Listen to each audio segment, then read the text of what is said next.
Almeria pour le test de la nouvelle Honda Hornet 2023, concurrente directe de la MT-07. Je vais vous la présenter dans cette vidéo et vous dire un petit peu ce qu'elle vaut. Ça fait quasiment 1 heure que je l'ai et vraiment je suis agréablement surpris. C'est super joueur, super coupleux. On est en train de faire la petite séance photo. Je vous reprends juste après, histoire de vous parler plus en détail de la moto et de vous donner plus d'informations sur cette dernière. Merci en tout cas à Honda France pour l'invitation à cet essai qui est du coup le lancement monde de la moto.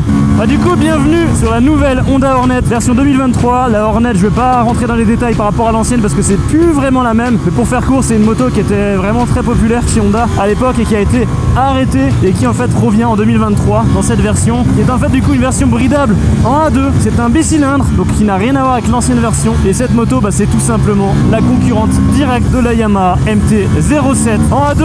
On va dire que c'est kiff-kiff parce que de toute façon les deux motos sont bridées en 47,5 chevaux. Là où ça devient intéressant, c'est qu'en full on est sur 91 chevaux, 75 Nm de coupe. C'est un bicylindre qui marche du feu de Dieu. Vraiment, on l'a depuis ce matin 8 h. Je m'éclate comme un fou dessus. On les a en full, donc ça sera pas un test de la version bridée. Il y a de la puissance tout le long, du couple tout le long. C'est incroyable, vraiment il y a moyen de se faire super plaisir. Même un bas régime. Et surtout ce qu'on a par rapport à la MT-07, c'est un châssis. Ça tient super bien le pavé. On peut y aller comme des sauvages, ça bougera pas. On a fait des routes sinueuses, des grandes courbes comme là actuellement. Et vraiment c'est un bonheur.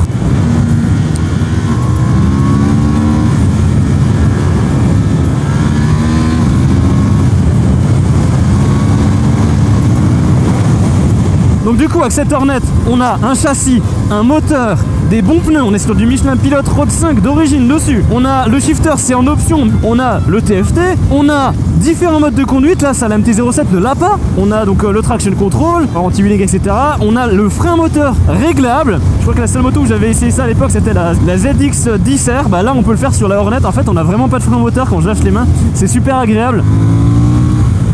Et on a du coup 3 modes de carto comme sur les autres motos 1, 2, 3 ou ABC. Là on a 1, 2, 3 que j'ai pas essayé les autres, juste le mode pluie sans faire exprès. C'est pas incroyable mais pour débuter, pour pas se faire peur, c'est vraiment cool.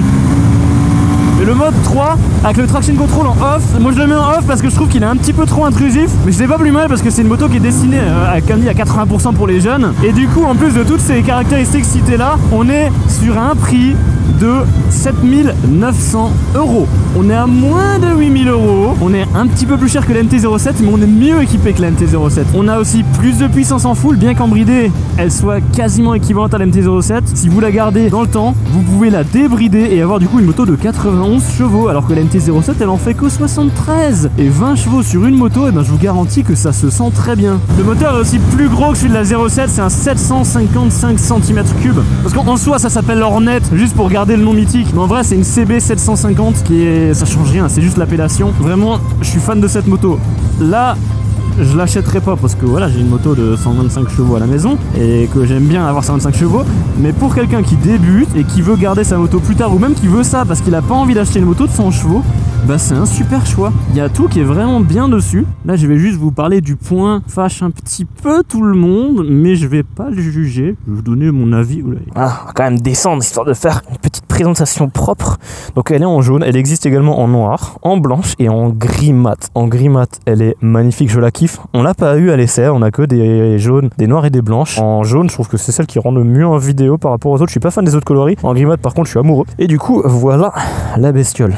Alors, elle a beaucoup fait parler d'elle parce qu'elle a été présentée à l'ECMA sous forme de croquis en 2021 pour sortir seulement en 2023 et du coup être dévoilée en 2022 au salon Intermode pour ceux qui ont suivi mes stories. Le croquis ne ressemble pas à cette moto, mais il y a quand même beaucoup de points communs parce qu'en fait si on la regarde de côté, je vais vous mettre le guidon parce que tout le monde était en fait tout fou en voyant le croquis en se disant elle va être incroyable et tout, mais en fait si on la met de côté, je vais faire pause sur l'image et je vais vous enlever le compteur et vous voyez la forme elle est pas dégueulasse en fait, c'est juste le compteur qui casse un petit peu la ligne vraiment qui était super saillante et agressive du croquis. Mais je pense que ça peut, c'est pas je pense, c'est si on est bricoleur, on peut le bidouiller et s'amuser à le foutre là. Enfin, je sais que c'est faisable, il faut juste être très motivé. Mais en vrai, si on enlève ça, le croquis, il est pas si différent de la moto. Ce qui revient souvent, c'est que c'est juste une CB500 différente. Alors, c'est pas le même phare, il est un petit peu différent. J'ai pas vraiment fait attention aux détails de la CB500 en vrai, j'ai jamais essayé d'ailleurs, mais il est différent et c'est une autre moto de toute manière. Le phare c'est une chose, ce qui compte c'est le moteur. D'ailleurs noir. Première fois que Honda fait un moteur noir sur ses motos. Du moins le Carter, il était toujours couleur bronze ou autre chose, gris, un truc comme ça. Là il est noir, ça passe super bien avec la moto. On a également sous la selle d'origine une prise USB qui permet de charger son téléphone en le laissant sous la selle ou en mettant un câble, on le met dans la poche, mais c'est un peu plus chiant. Téléphone qui peut se connecter en Bluetooth là-dessus. On a du coup, bon c'est pas du CarPlay encore malheureusement comme sur les Africa Twin ou quoi, mais on peut avoir les indications GPS via l'application Honda Connect, un truc comme ça. Je l'ai pas sur mon téléphone et vu la qualité du réseau au milieu du désert, c'est compliqué de la télécharger. Mais bref, sachez que vous pouvez contrôler votre musique, de l'intercom, contrôler à la voix si je dis pas de bêtises, et avoir les indications de guidage sur l'écran. L'écran qui est d'ailleurs personnalisable. Le menu, c'est clairement pas une MT-07 où t'as 3 boutons. C'est vraiment, on peut changer le design du compteur, il y en a 4.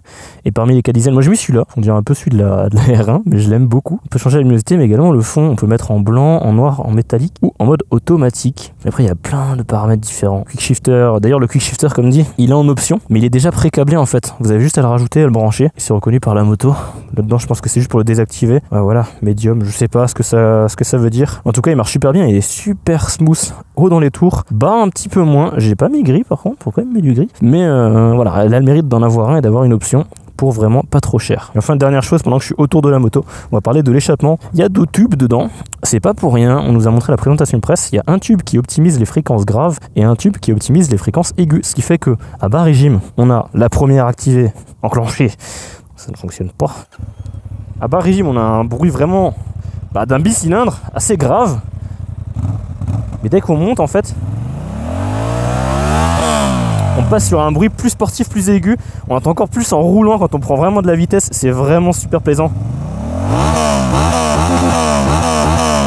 Pour un pot d'échappement d'origine, je suis étonné. Je m'attendais à un aspirateur en voyant le catalyseur en dessous et la taille de la cartouche.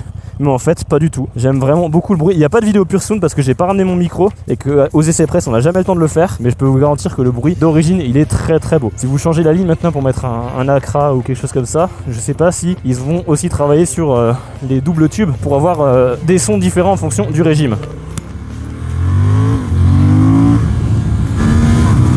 Allez, ça va super bien. Ça colle le pavé, c'est stable, ça bouge pas, ça guidonne pas. Même si on essaie de la faire guidonner, elle rattrape tout de suite.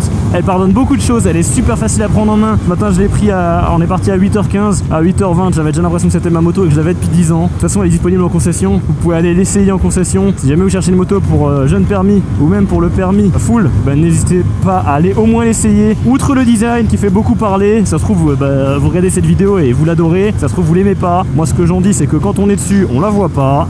Voilà, je dis pas qu'elle est moche, je dis juste qu'elle est pas à mon goût. J'arrive au restaurant et je vous laisse ici. Et je vous reprends là pour vous faire un petit récapitulatif des points importants de la moto. On est comme dit sur un moteur bicylindre parallèle de 755 cm3 calé à 270 degrés comme sur la MT-07 et développant 91,7 chevaux à 9500 tours et 75 Nm de couple à 7250 tours minute. Ce dernier est géré par différents modes de conduite et assistance électronique entièrement réglable via un profil utilisateur ou alors avec des modes tout faits tels que le mode route, pluie et sport. Le tout pour un poids sur la balance de 190 kg tout plein fait. On dispose à l'avant de fourches Showa qui ne sont pas réglables mais qui font largement le taf pour une utilisation mixte et d'un amortisseur arrière réglable en pré-contrainte. La moto est équipée d'un train de pneus Michelin Road 5 d'origine qui sont vraiment un très bon choix pour cette moto et pour tout type d'utilisation. Le bridage jeune permis à 2 est possible en concession afin de limiter la puissance à 47,5 chevaux et la manœuvre ne vous coûtera que 20 minutes de main d'œuvre, le bridage étant électronique. Enfin, le shifter up et down en option est déjà pré-câblé et peut être ajouté à la moto pour 285 €. Cette Honda Hornet sera disponible sur le marché dès février 2023 et pour en devenir l'heureux propriétaire, vous devrez débourser la modique somme de 7800 €,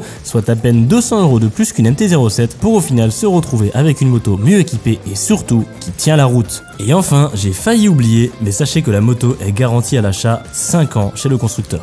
Je vous remercie d'avoir regardé cette vidéo, merci à Honda France pour cet essai et je vous dis à la prochaine. Ciao!